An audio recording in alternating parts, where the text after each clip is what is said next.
I grew up in Brooklyn, New York in the 1940s and 1950s, with a father who loved vaudeville and movies, and a mother whose memories of her wealthy upbringing in Europe dominated our home.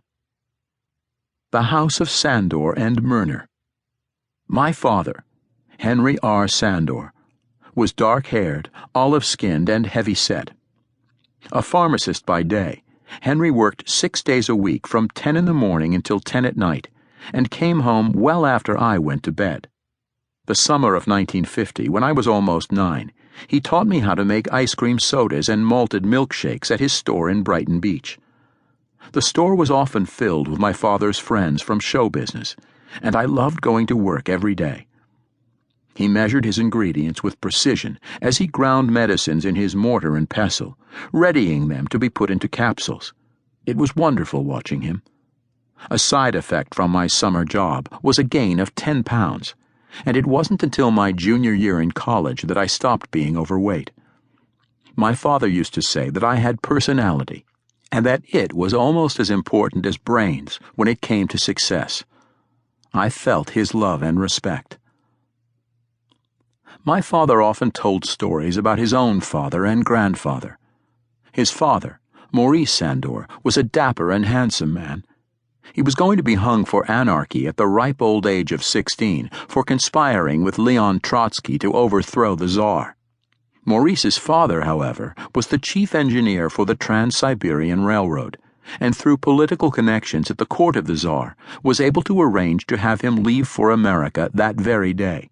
Trotsky wrote letters to my grandfather asking him to return to Russia, and came to the pharmacy to play chess when he visited New York. We never really knew what was fact or fable. Maurice, according to Ellis Island records, did not, in fact, sail to this country in steerage. He spoke no English when he landed in New York, survived by selling apples on Hester Street, and within 10 years earned a pharmacy degree from Columbia University and an MD degree from New York University. Before long, Dr. Maurice Sandor owned and ran a drugstore and practiced medicine.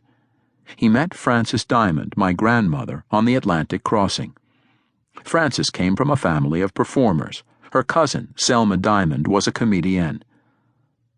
While my father profoundly respected education and spoke proudly of his father's degrees, he was more of a bohemian than an intellectual. He had 2 particular quirks. I have the fondest memories of the different hats he would wear on whim, ranging from berets to fedoras. He also had a passion for cars.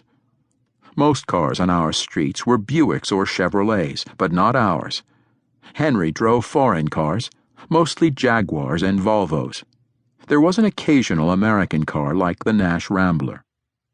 Known as Broadway Hank, my father was a quiet person unless he was standing before an audience. He had a giant personality when he performed. An entertainer at heart, he loved stand-up comedy, singing, and playing the guitar. He received an offer to play in a big band in the 1920s but had to turn it down. His father had died at an early age, and he had to help raise and support his brother and sisters.